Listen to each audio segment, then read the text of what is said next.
Leo's Legion, fresh off bye week number 1. And did we say bye-bye to our special team woes? Let's find that out, toss it around, and kick it now.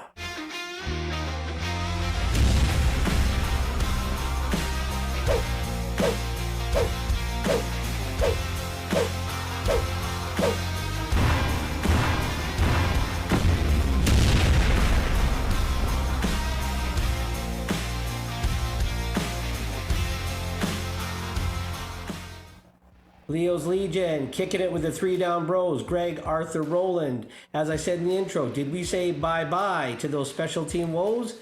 Coverage looked good. Returning, not so much. But hey, first game back after a bye, didn't look too rusty. Well, some of the parts didn't look too rusty. And the return coverage, kick coverage, looked good. What do you guys think? Yeah, return coverage definitely much better. I was really nervous coming into the game given that Alfred had 2 returns for a touchdown the previous week. But I was very pleasantly surprised that we were able to contain him.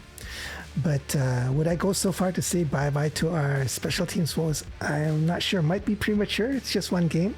Might be willing to wait another 1 or 2 games before I'd be more confident to say that. Okay, so 1 on the let's wait and see side of the fence. Arthur, are you the deciding factor? Oh, I think the punts were performed better, higher, like really good hang time. A lot of the times when Alfred received the ball, the Lions cover unit was in place. He wasn't outkicking his coverage, but he hung it up long enough for the coverage to run and meet Alfred. So I think this could be a start of things to come. Maybe they tweak some things, and now it's a matter of executing. So we got Roland on the wait and see side of the fence. We got Arthur on the fence, but leaning to the bye-bye on the coverage woes. Yeah. I definitely agree, though. I think they heard Roland's cries from the stands in our seats that quit out-kicking the coverage, quit under-kicking the coverage. My gosh, how many times did Roland say, returners got the ball and we're still 20 yards away? And I don't know what the stats are, Roland. I'm sure you've got them, but it was just nice to see, like you said, Arthur, that first wave of coverage was there waiting, maybe engaged with the two guys of their wedge, 3 guys of their wedge, but they were dictating where Alfred was supposed to go versus Alfred, just having his pick of lanes. There were no lanes. Yeah, for sure. So Saskatchewan had 3 kickoff returns for an average of 16.3 yards per kickoff return. Punt returns, they had 7 for an average of 7.6 yards per punt return. 7.6 is pretty good. Well, you know what? If we add 16 point whatever and 7 point something, that's 23. I'm glad it was 23 average versus 23 net. That was just a lot better. I mean, I was nervous coming into this game. We're playing a backup quarterback, and I don't know, historically speaking, the Lions always seem to play down to those backups and make those backups look better than they maybe are. And then with Alfred and the return game, I'm thinking, ooh, recipe for disaster. But then when that first kick went to Alfred, whether it was a kick or a punt, I can't remember, but the coverage was there, and they looked hungry. They looked hungry. They looked like they had that desire that you guys have asked them to have all year up until this point. And they looked dialed in. I was quite happy with the special teams coverage. Yeah. It's definitely a good spot in the game. Hopefully it'll continue over the next few games. Then we can say for sure that we've turned the corner. So I want to ask you guys high-level thoughts on the game, but before we do that, let's look at some stats. So total net offense was 278 yards for Saskatchewan and 231 yards for BC. So they've got more offense, and time of possession reflected at 32 minutes for Saskatchewan, 27 minutes for BC. For passing, they have 284, we have 227. Rushing, they have 16 yards rushing, which is pretty good, although our rushing is only 34, so not too good on our side too. They got 4 sacks, we got 3 sacks. I want to talk a little bit more about that later. They had 1 fumble, we got 3 fumbles. So their fumble, they were able to recover, but our 3 fumbles, we lost possession. So anyway, high level thoughts on the game. Well, looking like we said bye-bye to special team woes. Are we saying bye-bye to consistent offensive line play from that Toronto game through till now? It's looking a little shaky. Are we going back to the offensive line of old, where all I did was complain every game in, game out? Is it bye-bye O-line consistency? Or are we just hitting a little blip on the screen here? Because, I mean, Toronto, we saw what happened there. Montreal, we were a little bit better. But Saskatchewan, the team with the worst sack total in the league, and we've given them 4, and I don't know how many pressures, how many hurries. I mean, heck, VA's went down on one of those, and that was a clean hit. I'm not going to say it's Marino-like in any way, shape, or form, but I believe Dane Evans was hurried quite a bit and tagged a couple times from what I remember. Yeah. What do you guys think? Well, I mean, I think that maybe the offensive scheme changed after 6 interceptions. Maybe instead of throwing it up, the quarterback are just eating the ball. And that's probably, I mean, if you look at just the look and feel of what happened, it looks like the O-line's regressing, taking a step back. Mm-hmm. Ever since Toronto, maybe something happened in the Toronto game. Maybe they got, maybe they're being out schemed. Other teams have picked up on it, but we haven't had the protection we've had in like the first handful of games this year. So ever since Toronto, things have been trending poorly. Yeah, that's a nice way to put it. Yeah. The second half was better. The first half was absolutely terrible. We could have had 2 quarterbacks beaten up. But I think there might be something. But I also think it's because of that Toronto game with 6 interceptions. Maybe the quarterbacks are holding on to the ball a little longer. They don't want to throw it away, or maybe they're not forcing a throw into coverage, forcing a 50-50 ball. So maybe they're trying to extend, or maybe do another read, and maybe the other teams are catching it.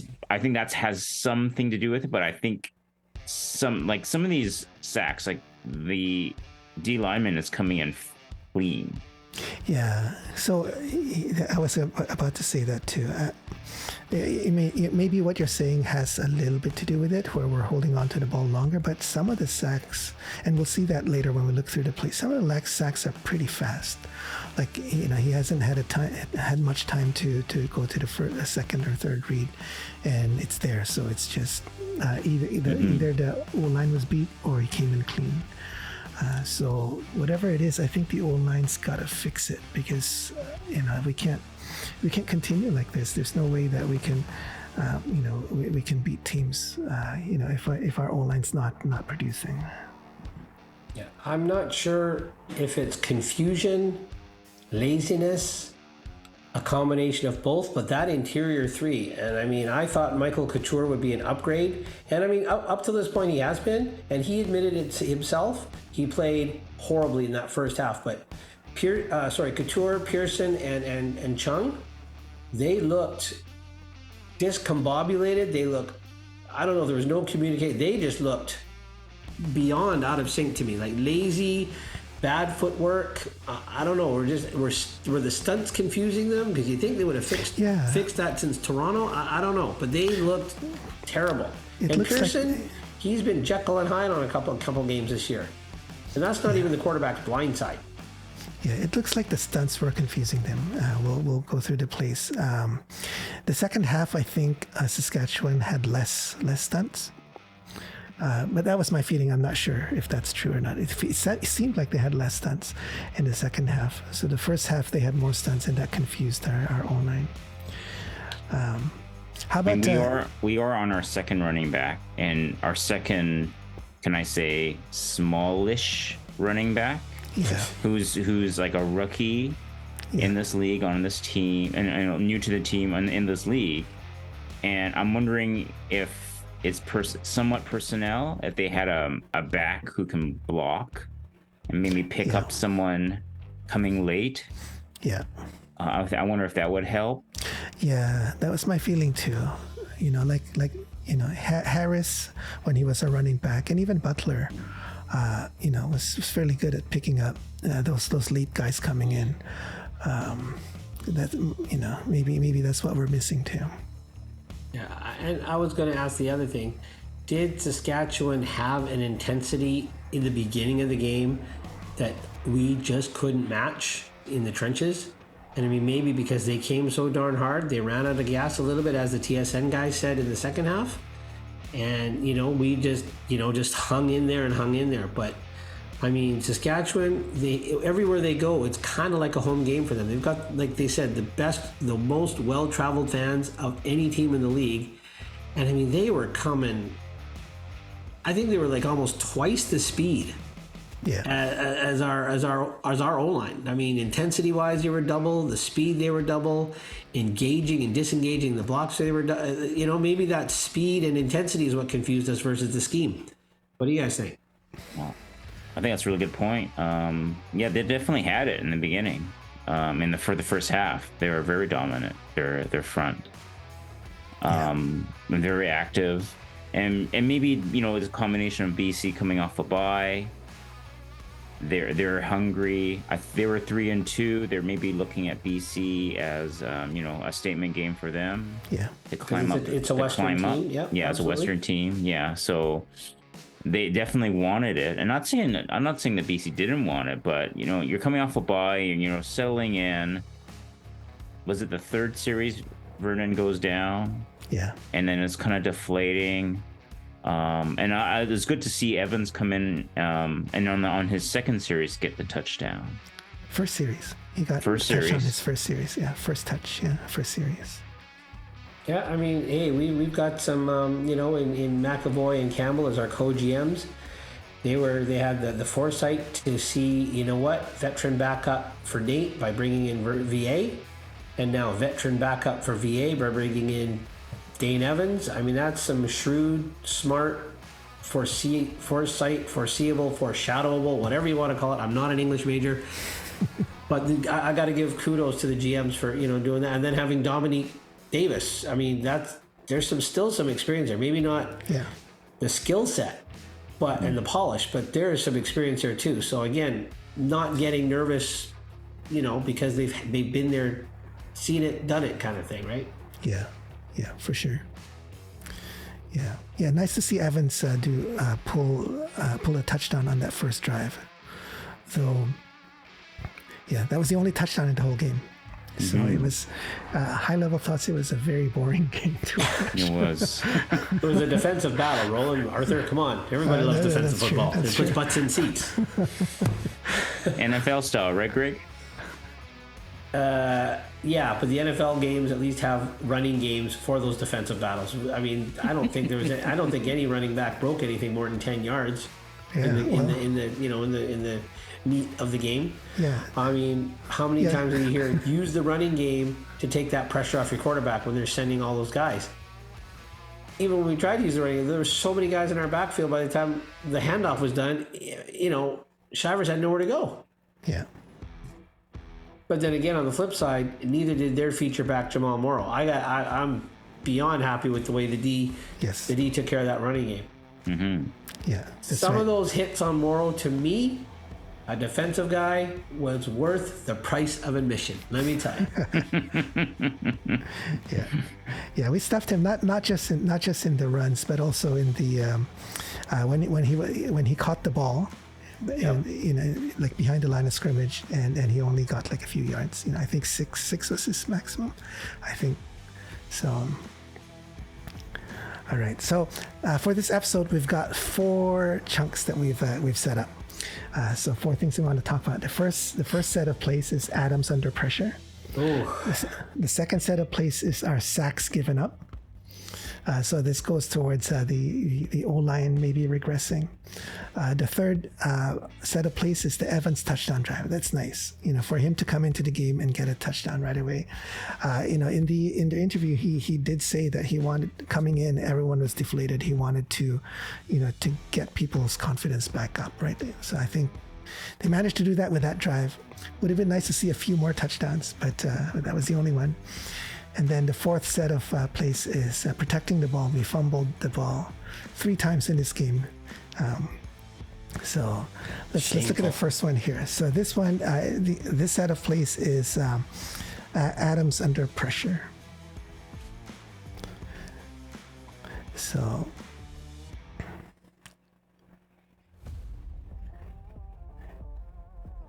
here's Adams, and yeah, he's scrambling right away. Throws the ball. Basically, it gets rid of the ball. So not much time there. I thought I have another angle here. Let's take a look at this angle. 1, 2, 3, 4, 5.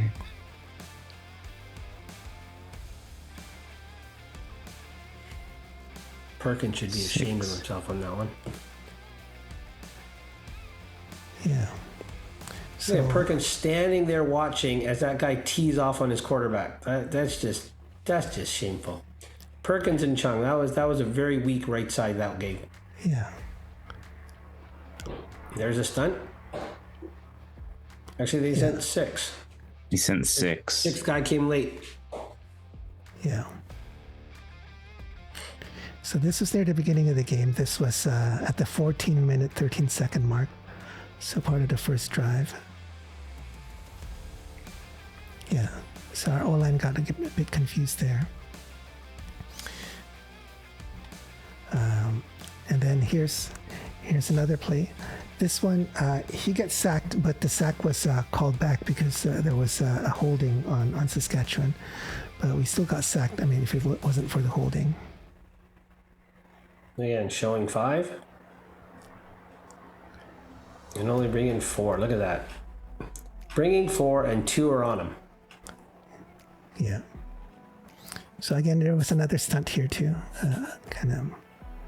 So I don't know. Were our guys confused? Here's a different angle.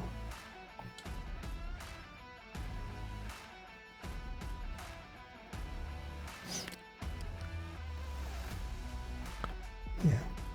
So the left defensive tackle lines up on the guard, but goes against the center. And then behind him, this guy comes in from the right. Was that one of the linebackers? Since that Micah Johnson just did a bull rush. Yeah, I mean, Michael Johnson's a load. Let's be honest. Yeah. I mean, Couture was backpedaling right away. Yeah, so that was the defensive end coming in. So the right guard was already helping the right tackle here. So he was wide open for the defensive end to get in. But And he looped all the way over from the left side or right side of the defense, I guess you'd say. But by then the left defensive tackle had already blown through the center and gotten through to Adams, right? You could have taken 3 defensive ends through that gap they left there. Yeah. But so there was a call. It was illegal contact. Or that was what bailed them out. Yeah, there was a hold. Was it contact or holding? I think there was a holding. Defensive holding. Yeah. I think so. I'm not. Yeah, that's what I have written down, but I might have missed it. Yeah, well, maybe that was the read that Vernon was trying to get it to them. And see that? Did you see that? There already has his knee hyperextended here. Like, see where his leg is? Yeah, his left leg. Yeah. And he's twisting. He's already twisted. And I mean, that's accidentally on purpose. But I mean, that's already one tweak right there. Yeah. So because we'll go through the plays, but I want to make a point about the brace. Don't let me forget that one, guys. All right. So next play, this one, he was under pressure. He was able to scramble for 1 yard, but definitely under pressure. This is only the first series. Yeah, but it takes a hit there again. So he was punished the first half of the first quarter. And then last play I want to show here. This was the last sack on Adams that caused his injury.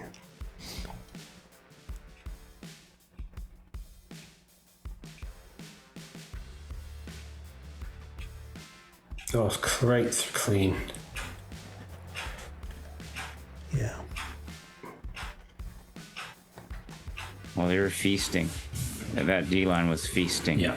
In the early going for sure, and most of that first half. Yeah. That was a heavy price to pay. Yeah. Here's another angle. Showing 4.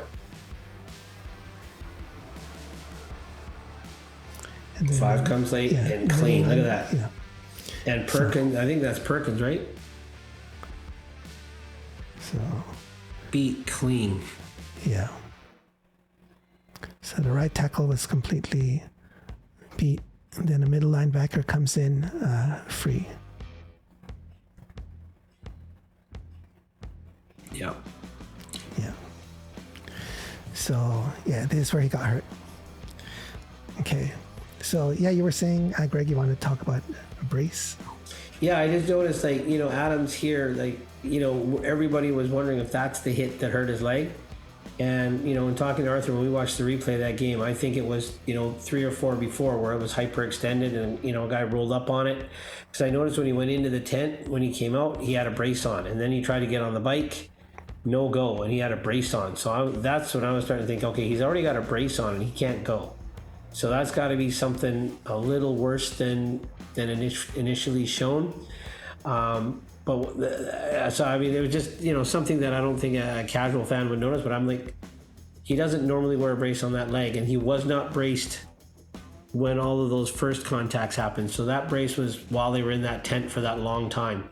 And if that doesn't help, that's probably why they pulled him from the game. I mean, if you can't even put weight on it pedaling a bike, there's no way he's going to be able to run around or plant to throw. No way. And what I noticed here too, I don't know if you guys agree with me, those guys, the Saskatchewan D-line, got off those blocks so quick. I don't think they really engaged. They were engaged enough to kind of lull the O-line, our O-linemen into thinking they've got him. But, I mean, look at how fast they get off that block to get to where the quarterback's going. Because they're not tied up with our O-line. They're too fast. Way too fast. See, I mean, look at, he was engaged with Perkins. That's the second time that guy's gotten by Perkins, and Perkins had him. Perkins got a manhound. He's bigger. And he's got him there. But then, right away, he's off of Perkins and in Adams' face. Yeah. Yeah, Perkins needs to be able to, the right tackle, Rhett Perkins, needs to be able to hold on to this guy a lot longer than that. And then Broxton's guy peels off Broxton and goes to cover Shivers in the flat. So, you know, with all that in Vernon's face, I mean, he's not, like you said, Arthur, he's not going to throw it up. He's not going to, his checkdowns are all gone. Mackey's covered. Shivers is covered. Give their Shivers, I think it's Jason Shivers, give him credit for whatever scheme he used in that first half. Don't know why they got away from it, but that's Saskatchewan's problem, and I'm happy they have it. Yeah. So, yeah, whatever it is, the O-line and the O-line coordinator, they need to fix it up, because I think Saskatchewan got away from it in the second half, and that's how we played better. But if they had continued this, I don't know if we have an answer. At least, yeah. I think that's a combination of Jordan McSimic and Kelly Bates. You know, melding those brains together to figure this out. They better figure it out quick before we lose another quarterback or two. Yeah. Well, don't get me. I mean, you're wondering why they got away from it is because their offense was on the field too long. I was talking to Roland all game. I was like going, why are they running? Why is this Saskatchewan offense running these plays? They're down in the game. I know they're high percentage. They're trying to get flying in a rhythm, but they're just killing the clock on themselves. The BC offense wasn't on the field that long. Yeah. And the reason they got away from it is I think the Lions paid attention to the interior of their offensive line, and they were just they must have changed their scheme because Saskatchewan didn't have the success in the second half. But I mean, if Saskatchewan ran more of a generic offense. It's not this, okay, it's second and long. Well, I'm just going to throw it 3 yards to my check down and hope if they break 2 tackles, get a first down. You know, and the way the BC Lion defense was tackling, they weren't gonna miss these easy tackles. So I just don't know for me. But yeah. I think the O-line, I think hopefully the second half is a sign of things to come in terms of they kind of stop the bleeding. Yeah. Yep. All right. And so, not to pile on the the O-line, but our next set of plays is sacks given up. So we already saw 2 sacks. One was called back on Adams, and then there's another 2 on Evans as well, which we'll go over now. All right. So this first play here is Evans getting sacked.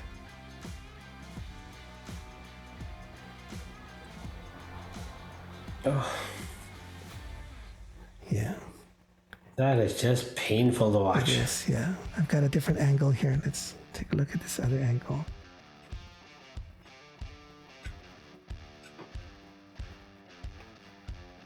See, I think that also confused the linemen. Like I said before, when they're not fully engaged with those D linemen, they don't know what to do. You look at Perkins. His guy, couple of hand fights that backs off to kind of be contained. Yeah. Perkins is like, well, what am I supposed to do? I go out? Like he looks lost, and now he's frozen. Now he's flat-footed. Okay, let's take a look. So And it's Micah Johnson on the outside coming in, takes an inside move, and then goes outside really quick.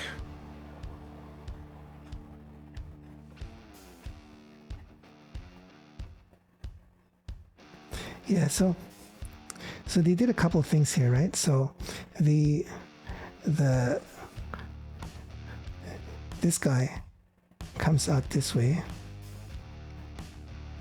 right? I think that's what. That's a stunt. Yeah, absolutely. There it is. And then. And then Larry Dean was, as Arthur likes to call it, he's late man in. Yeah, late guy in. Yeah. So it seemed throughout the game that a lot of times they had a late guy coming in, and that late guy usually comes in untouched. So for whatever reason, we're not picking up the late guys. But we did that in Calgary because I remember Arthur saying that Calgary is famous for that. Cam Judge comes in a little bit late, or whatever linebacker comes in late, and the Lions were able to pick that up in that Calgary game. Yeah. Because it looks like Dean is faking some coverage here. Looks like he's going out to cover the running back coming out, and then as soon as that running back gets by, now Dean's here. He's coming. Because look at our Pearson has no idea he's coming. Pearson, oh crap! But now, too late. Yeah. Yeah. So they are adjusting, but yeah, it's too late. Oh, sorry, that's not Pearson. That's Broxton. Well, sorry, Broxton. The defensive end takes the running back the check down, and that allows Dean a big hole to come through. So it's an interesting play, but then I'm sure there's a second half adjustment. They're like, all right, well, if that's the case.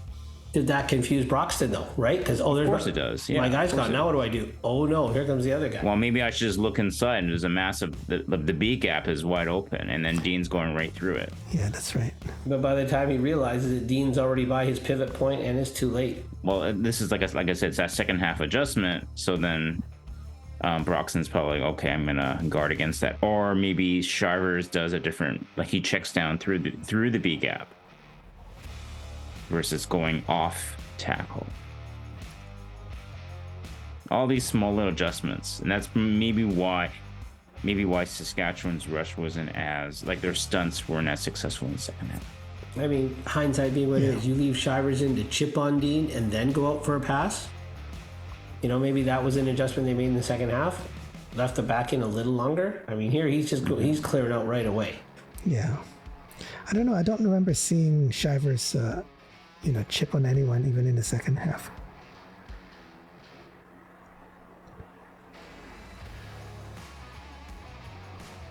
Yeah. Yeah, give Saskatchewan credit. They were there. Yeah. And we're just lucky Dean did it nicely. He could have teed off on Evans there. Evans stepped up into the pocket, right? So Dean was flying in, so he just had to grab a hold. Yeah. Because Micah Johnson looks like he's about a half a step away from destruction of Well, he's trying to get one arm on Evans. Yeah. Anyways. Okay. Then here's another sack. This one was later in the second quarter. So this one was also in the second quarter, but this first one, Evans sack. The second Evans sack is also in the second quarter. Let's go ahead. Is this the safety that was disallowed? Actually, I don't recall it. No, they scored the touchdown on that play, so this is not that one. This is when he just... Okay. Yeah. So let's take a look at another angle here. 5, and here comes the late. Oh no, that was just pure, just beating all our guys. Yeah. So they were feasting. They were feasting. Yeah. They sent 5? 5 6. guys, yeah. 5. Oh no, 5. in He went over to well, take the back.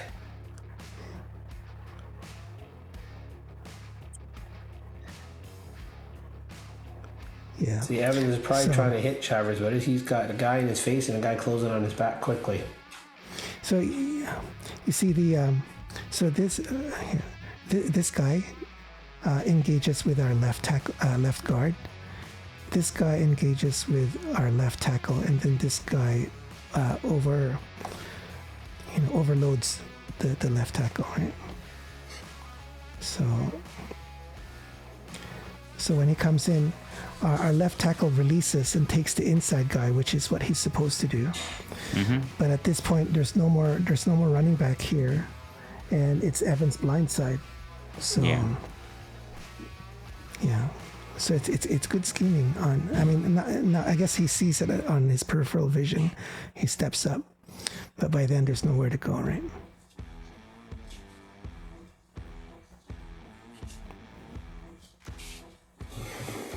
Yeah. And yeah, he disengages to pick up the inside guy, but he was already beat with his outside man, so half a step difference, right? Yeah. So Saskatchewan knew what they were doing, and it worked. So, but Yep. And what's one of the best ways to shield a young backup quarterback? Have a strong, aggressive defense to get you the field position. Yeah. So anyway, so enough about beating up on the on the O-line. Hopefully we'll see some improvements. Mm-hmm. And so from a negative to a positive. Now let's look at Evans' first drive after he comes in when VA comes out due to injury. Evans comes in and he puts together a touchdown drive. So that's let's take a look at that. So it starts off here. So this is deep in our territory, like usual. So there's a pass to Whitehead, 14 yards. Yeah.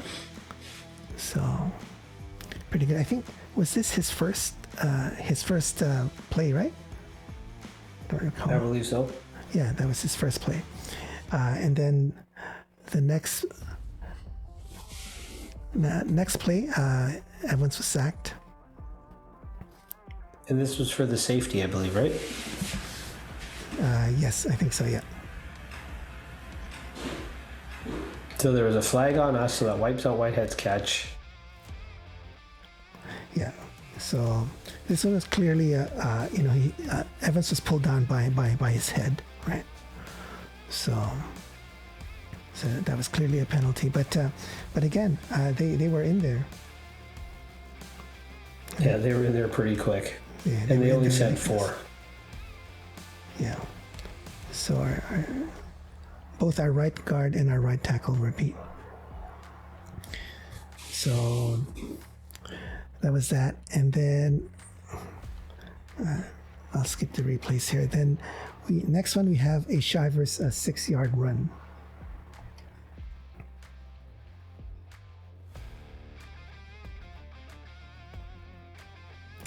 this one wasn't too many yards, but like the was it a touchdown from last week where he was carrying 3 bodies? Yep. Yeah. So this this play reminded me of that. So, and then the next one, Evans scrambles for 5 yards. So again, he was under pressure, but he manages to run out, get 5 yards and a touchdown. So that's a good heads up play, I think, on Evans. Next one is an incomplete to Hatcher, but I wanted to show this because it was really close. I think he just a foot more, he would have been inbounds. Yeah. Well, I think that's a timing reps thing, and that he didn't have a lot of room with that defensive back there, that coverage. I mean, yeah. So, was that on Hatcher or on Evans? If Evans threw it a little bit further ahead instead of out. Did Evans have time to actually step into that, or was he under duress again? No, he was clean. He had time, yeah. So anyway, he makes up for it. I think this might have been the next play. This is a 53-yarder to Hatcher. Actually, the pass itself wasn't that long, but the yards after catch made it 53 yards. So this one is beautiful.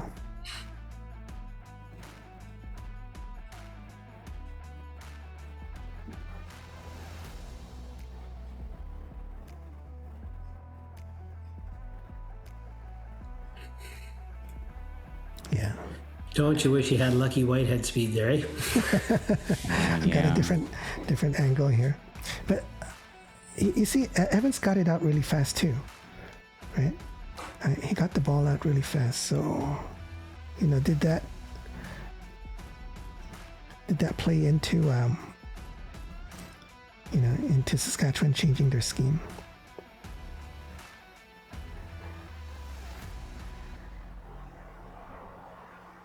That was a little bit behind him. If he had it in front, maybe he keeps running a little bit more. Yeah. So. But again, it's reps and game speed reps for Evans. I mean, yes, he's played before, but not this season. So. Yeah, that's right. I mean, his first time in a while being on a live game, right? And I mean, he looked sharp on this drive. He would have given the team that hope that they needed after that injury to VA deflation. Exactly. And then next play is a touchdown pass to Hollins, 27 yards. And he got tagged on this one.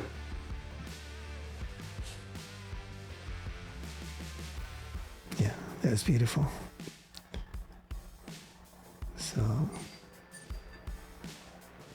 easy catch for Hollins. Yeah, easy catch. Easy catch. And did you feel good for Evans? I did. Yeah. You could see he was celebrating there. Different angle. And CBS picked up the right highlight on that one. Because this had to hurt until the touchdown. Then the pain goes away. Yeah. Oh yeah. How quickly that pain goes away. That's right. But Hollins had his man beat. And they blitzed, right? So it was man to man. Yeah. So it's a good way to make them pay. All right. So yeah, that was the only the only touchdown of the game. But that was the only one we needed. Yeah, it was the only one we needed. Yeah. But I'm glad. I think the fans needed more. I think the team wanted more. Yeah, but for whatever reason we couldn't. We had lots of field goals. So yeah. So the next segment, red zone efficiency could have been better. We got down there, but we did, yeah. Or gray zone, is that what they call it? The green zone, just outside the red zone. They call it green zone. Green zone. Okay, I thought red zone and green zone were the same thing. Is it different? Yeah, I think red zone's 20 and in, green zone's 30 and in, 35 and in. Okay. To be fair to Evans, McInnes had a drop. He was open. Yeah. And Shivers had a run, which was negated by a hold. That's right. And That's then right. that's another 8 points on another 8 points added because they kicked the field goals. So it could have been 8 more points for the Leos. Yeah. 27-9 would have looked nicer. Yeah, Just saying. yeah, a little bit more domination, and the end would not be in doubt. I mean, it kind of wasn't, but Should I bring up my pet peeve of holding that you've heard me bellyache about all week, Arthur? Waiting for this podcast. Yeah. Can I say it now? Can I say it now? sure. Sure.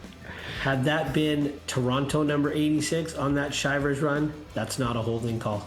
You heard it here on 3 Down Bros. Hear that, CFL Officiating Center? Toronto holds. Toronto holds. Toronto holds. That's all I'm saying. All right. Hopefully they'll hear you, Greg. And we'll It's see okay some. as long as we get the calls in the playoffs. Doesn't matter in the regular season. That's right. Yeah, The exactly. reason Toronto's 5-0, I'm just kidding, just thinking, because they hold. Takes 5 fingers for 5-0. 5 fingers holds. Just saying there, Toronto officiating central. Just saying. All right. I feel good. I that's off my chest now. But don't worry, Greg. Toronto doesn't know they have a CFL team, so they still don't know they have a CFL team. But I do. That's the problem. I know they have a team, and that team's 5-0 because those 5 hold.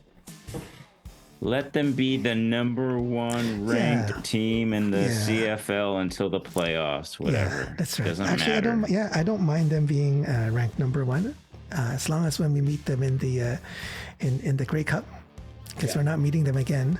Then at that point we'll prove to them who's number 1. That's right. Basically, the way the East is shaped, I mean, unless Crum becomes the next Nathan Rourke. Nathan Rourke, sure. Yeah. Or VA of 2019. There's no one coming in that Eastern Conference that's going to beat Toronto and knock them off. But, hey, maybe when Bo Levi comes back, he catches fire. Yeah. But, Toronto, you'll just have to hold on and wait. Don't worry, they'll be holding. That's for sure. Anyway, move on. All right. Don't let me hold you up. Move on. Oh, Sorry. Add one more. Next couple plays I wanna show is about holding, but not holding as a penalty, but holding on to the ball. Yes. So We have a problem with that one. Yeah, I'll let the plays speak for themselves. So this first one here, let's take a look at this. So this is a trick short punt. So they move the formation. They've got some people onside. Short punt. Sales reads it, catches the ball, And it's gone. and it's running. Just and, go. why did he cut back to the right? I just don't understand. And then he fumbles. I don't understand why he cut back to the right. He cut back to the pursuit. I don't get it. Anyways, and then Because he's not a returner. Even they though have we him had back sometimes. Yes, You know yes, that, we right? do. Yeah. Yep. So and here's- there's a reason we don't have him back anymore. But Here's I a mean- replay. just keep going. Look, it's not like he's giving up ground by continuing on that path, right? But I think because he saw his blocker, he just thought, maybe I'll just cut against the grain. Yeah. I see Terry Williams do it all the time. Of course, he doesn't see that it doesn't work for Terry Williams either. Yeah. But hey, I mean, I can excuse Sales because he's excited. He doesn't get the ball too frequently. It's the only time he gets it now is an interception, right? So this is kind of like an interception. So he wants to get some yards. He's not protecting the ball. When he caught it, he had 2 hands. He got a few strides with 2 hands on the ball, and then he switched to 1 hand, and that's what happens. He fumbles the ball. But he should know better. He's a professional. He should know better to protect the ball. We've got excellent field position as is. Where he caught the ball as is already excellent field position. He wants to gain some. I can't blame him again because he's hungry. But number 1 priority is protect the ball, which he didn't do. but all the yards he gained on the initial run back, he destroyed by cutting back. Never mind the fumble. And that made it even worse. Yeah. All right. So this made me mad, but not as mad as this next one. So this next one was a Williams punt return. A guy who is always getting the ball because our defense has been playing so well. The other team has to punt, so Williams is always handling the ball. So inside 5 minutes to go in the game, up by 10. Yeah. And You know, again, Saskatchewan's looking for something, Yeah. and then you give it to them on a silver platter. Yeah. Just again, he wasn't protecting the ball at all. He was running around with the ball, flailing around with one hand. Did they just pull that out of his hands, or did they? Oh, here we go. Better Yeah, angle. Better here angle. you see it. Yeah. Okay, there. Yeah, punched out. Yeah, got punched out right there. Well, to his defense, usually he's tackled usually by this time in his other punt returns. So this punt return actually one of his longest ones of the night. So he's usually tackled so that he doesn't have to hold onto the ball that long. All right. To his defense. Your defense for him is that he's not used to being to running this far. That's right. So maybe. So he got tired and he let go of the ball. Is that it? Or he's like, wait a minute, I'm not in a pile. I can keep going. I'm actually still on my feet. It's just a new thing for him. Yeah, but come on, he knows he's about to make contact with 58. This. You're about to make contact. At this point, 2 hands on the ball. You're about to make contact. And there it goes. You can see the ball change position in his hands right there. Now the guy's got his elbow. Yeah, the guy's got his left arm. He can no longer protect the ball. A second guy comes in and punches it out. Yeah. Oh, Terry. So, yeah. Like I'm saying, and you didn't hear it first on 3 Down Bros, but maybe you did. If you gotta make some cap room for Mr. Whitehead, I know where you might find some. Yeah. All right. I mean, I like Terry Williams and everything. He says all the right things, seems to have that team mentality, that team attitude, team first attitude, but you were the number 1 kick returner with Ottawa for a reason, because you got the most kicks and punts sent your way because, well, you got scored on a lot in Ottawa, a lot of kickoffs. But here, I'm still not sold on Terry Williams yet. Yeah. Yeah. I mean, he's not done any worse or any better than when Lucky was back there. And Lucky is at least a decent receiver as well. I'm not sold on Williams as a receiver because he doesn't get a lot of reps. I get it. I would say Lucky actually did better returning than Williams. Yeah, if it's got to come down to somebody going to make some room for Lucky, I'm going to say keep Hollins. Say goodbye to I mean, hey, try Hollins back there for heaven's sakes. He's hungry, he's aggressive, and he plays big. He takes hits and he gives a hit. Just saying, Benny, if you can hear me. Leo's Legion, it's passion time. Props or poop. So as you guys know, we talk about passion points. You get prop point if you do something great. You get a poop point if you do something not so great. And again, this is all my opinion. Please feel free to comment and disagree or agree. So our first prop point has to go to Mr. Keon Hatcher. What an incredible catch and run. It was a maybe 8-yard pass, medium yardage. He turned it into 50 yards, which set up the first touchdown and the only touchdown of the game. Keon, prop point for the guts, the effort, every time you show up to play. Second prop point we got to give to the D, Mr. GP himself. Number 1, Gary Peters, picking off a pass from Mason Fine, getting that defense that's been so good all year long into the takeaway corner with a pick. And I loved it, Gary Peters. You just went out there, you got it, and then the floodgates open because I believe Jalen Neighbors-Cooper got one, and you almost had another one at the end of the game, but you dropped it. But hey, that's okay. You still got your passion, your prop point. Now we get to the stinkies, the poop point, and that's got to go to my man, Mr. Terry Williams.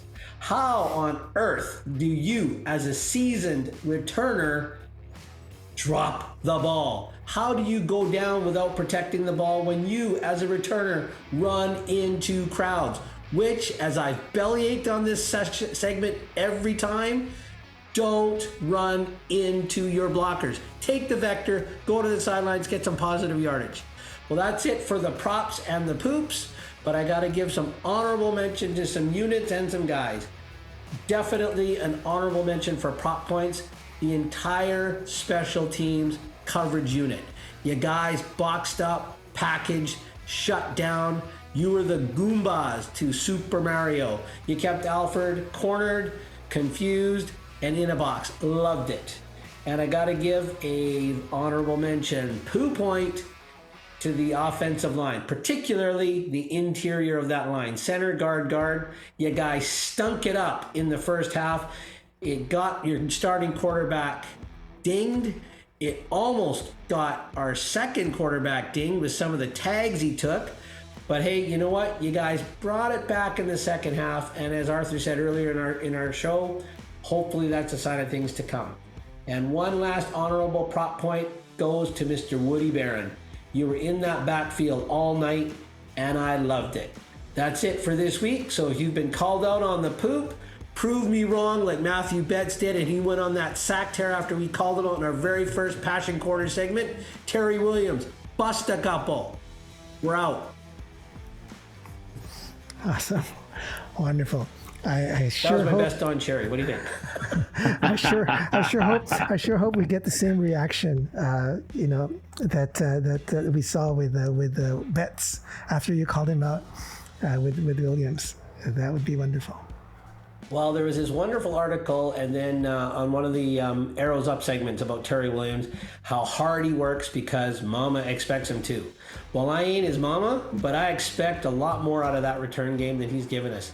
I mean, if the blocks are there, the blocks are there. But look at Mario Alford, self-manufacturing 2 touchdowns in a losing effort, but he manufactured those. He found a spot and he ran. He didn't sit there and dance. He didn't expect to run into a crowd and dart through a hole. Because Williams, we're how many games in? 6? There ain't any holes. You're not darting through them. Get outside and turn it up. Prove me wrong. Yeah. And all fans, agree or disagree. Like and subscribe. Comment. Yeah, wonderful. So next game up is against. Well, actually, just one thing before we go roll. I mean, I would think that the run defense, massive passion points. Yeah, absolutely. Greg, when we were watching the game, we were watching the full game again. Rugamba, Moje, hard hits. Oh yes. Work hard the price of admission, like I said earlier. Yes, yeah, you are right. Tackling for a loss or hard hits in the secondary, hard hits. Yes. And if I'm looking at the stats, Lacombo 8 defensive tackles, Haladic 7, Rugamba 7. And then the interior of the defensive line really held the run offense of Saskatchewan down. So basically, Fine just had to do their typical short passing game. Yeah. To relieve that pressure. Absolutely. Yeah. Thank you for that, Arthur. You're absolutely correct. I mean, worth the price of admission seeing some of those hits that Moje and Rugamba put on those guys. And Jalen Edwards-Cooper, too. I mean, he laid out moral. He did. Enough so that Davis Sanchez talked about it in the panel, on the TSM panel. Not liking those low hits from a guy that made a living torpedoing at the knees. Well, but hey, he did say he always hit low too. You got it. Well, that's the NFL. I mean, there's a lot less room. So if you miss that torpedo, there's generally another guy, linebacker or something right there. But I mean, Moje and Rugamba let those receivers and those backs know the defense was there to play.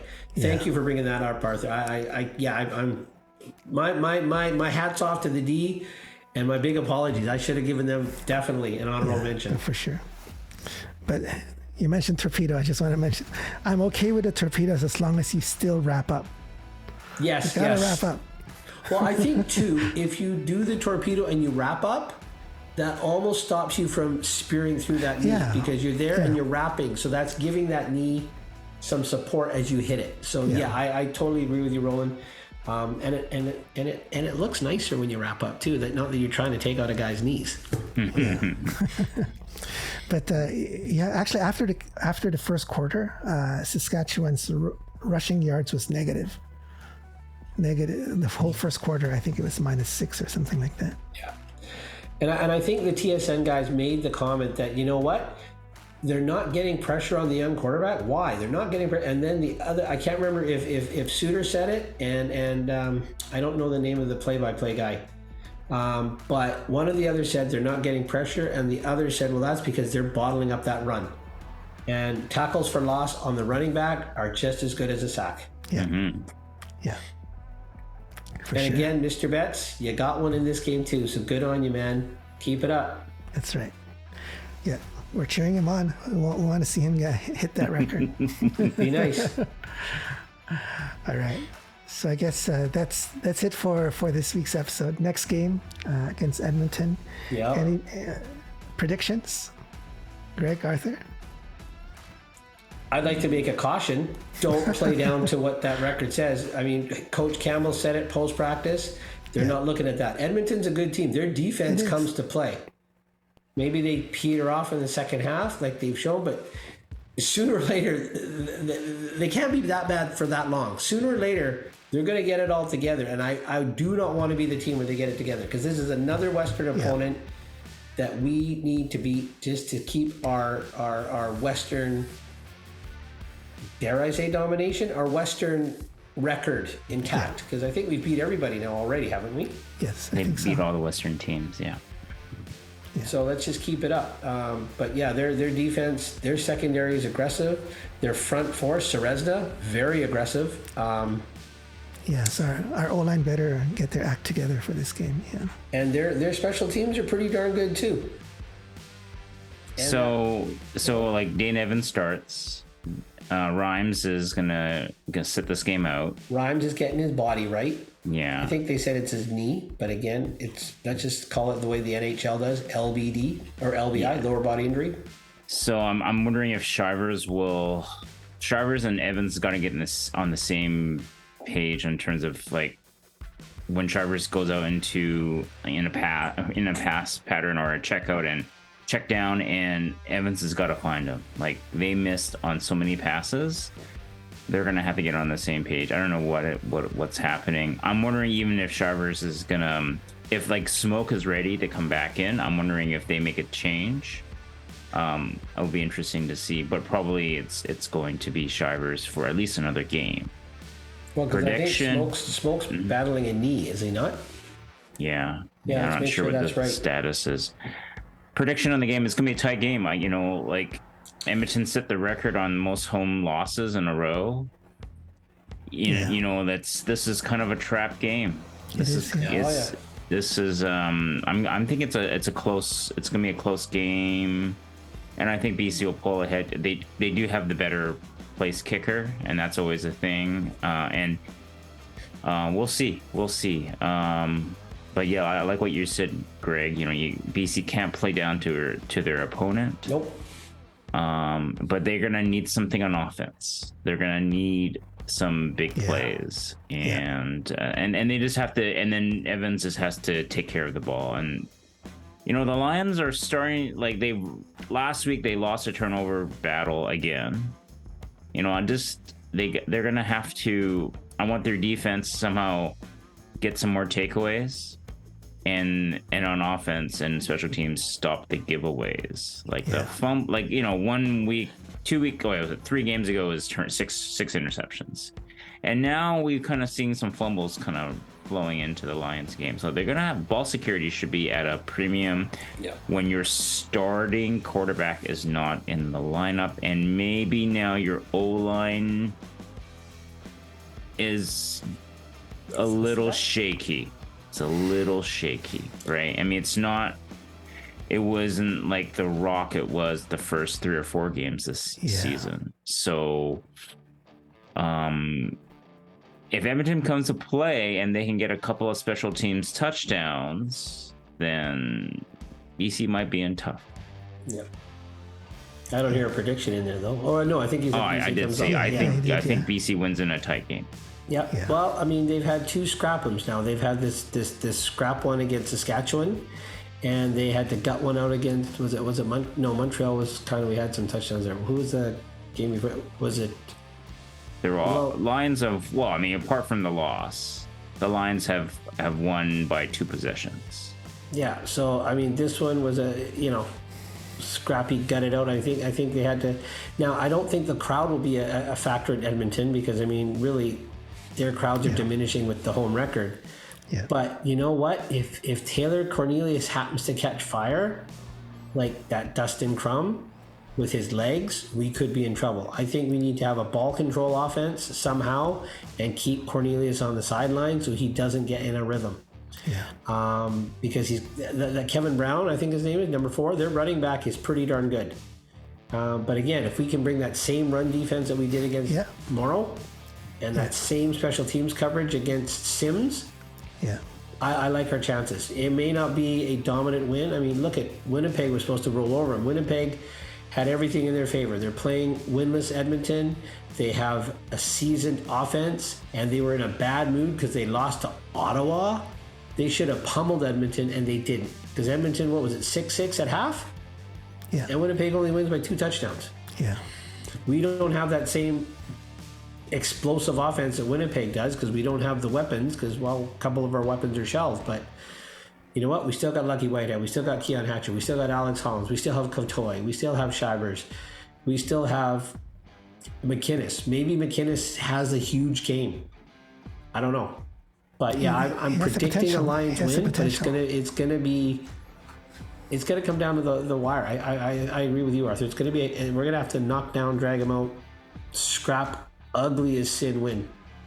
Yeah. Well, with Evans practicing this week, as the starter, hopefully that'll help, with the communication issues and the timing issues that maybe you guys alluded to. Yeah, and I think with the reps that he's gonna get, he's gonna realize his running back isn't 6'4". When he throws those passes. I mean, those were awful. Yeah. I'm sorry. I mean, I said to Arthur, a couple of them, hey, Shivers, they hit you in the hands. You got to bring them in. But a couple of them, my Lord, they were high and away, Yeah. And but who knows? Maybe Evans comes in and he's prepped, like Roland said, and all of a sudden they just blow him out. Who knows? So, yeah, well, again, a win, a blowout win, a shutout win is a win. So let's just finish next week, come out 6-1. Like Vernon Adams, let's just go 1-0 this week. Maybe it's Dane Evans' mechanics that he overshoots Shivers. Maybe, but let's just hope this week is. Dane Evans says he's there for the team. He's got to get him to the next stop. Let's get this next stop. Yeah, should be a fun game. Don't take anything for granted, but just. No. And at the defensive secondary, the lines are out there. Peters, Lee, Edwards, Cooper, and Sales. Play to the line like you did in this Saskatchewan game. Close on those patterns and let them know you're home. Mojay, keep it up. I'm loving the way you hit Rugamba. Enough said. Just don't injure your ribs. Just go out there and hit them hard. Yeah. Let them know that you came to play. Yeah, in our D-line sack attack, put the pressure on Cornelius. We got a lot of weapons, so we just have to execute. I just had a epiphany here. I'm calling Menard 3 sacks. It just hit me in the head. 3 sacks for Menard. Ooh, that's my bold prediction. Okay. Mr. Menard, you heard me. 3 sacks. All right. Well, how many touchdowns do the Lions score then? I didn't have that epiphany. You didn't have that? Arthur, you have thoughts? You? It's tough. If Evans can read the defense and he's in a good rhythm, then maybe he can. I mean, Lions have enough playmakers. Yeah. But it's just hard to say. You just don't know, right? You just don't know. And with Evans, as he forces, his issue last year was he was forcing a lot of things. Well, I think he had you've been anointed the starter in place of Mazzoli hanging over his head too. I mean, he had that pressure. He was the guy because they shipped Mazzoli out of town. He knows his place here. And I really think because he's veteran enough, he's not going to play down to that record. He's gonna play like the professional he is. Well, he just has to take care of the football. I think that was the issue in Hamilton. He just couldn't take care of the football. Yeah, but I think he's trying too hard in Hamilton here. And I think he doesn't need to, right? He just has to get the ball. I mean, if he can't go downfield and the O-line is being beaten, then they have to scheme better and make those adjustments, I think, hopefully quicker than in the second, than say at halftime. Like you got to roll them out. You think Edmonton's watched the film of this game and the Toronto game? Sure, 100%. Yeah, I'm sure, 100%. Yeah. So 3-step drops, get rid of it. Whatever it's got to be. But let's just go 1-0 this week. And what did you say, Vernon Adams? 4-2 as a starter, baby? Isn't that what you kept telling me, Arthur? Last year, yeah. Okay. Well, let's Dane Evans go 1-0 as a starter this week. 1-0. 1-0. That's right. I'm gonna make a bold prediction. 5 sacks, 2 touchdowns in the air, and 1 touchdown on the ground. Oh my goodness. That's my bold prediction. Hey, Leo's Legion, you heard it on 3 Down Bros here. Bro Roland is calling for a 3 touchdown performance and 5 sacks from the D? 5 sacks, yeah. Okay, hey, like, subscribe, and agree and disagree. Let us hear you. Come on, guys. Let's make this team relevant for Mr. Doman. All right, awesome. Take care, guys. Thank you for joining us. And let us know your thoughts. We'd love to hear from you. Awesome. Go Lions. Okay, see you next time.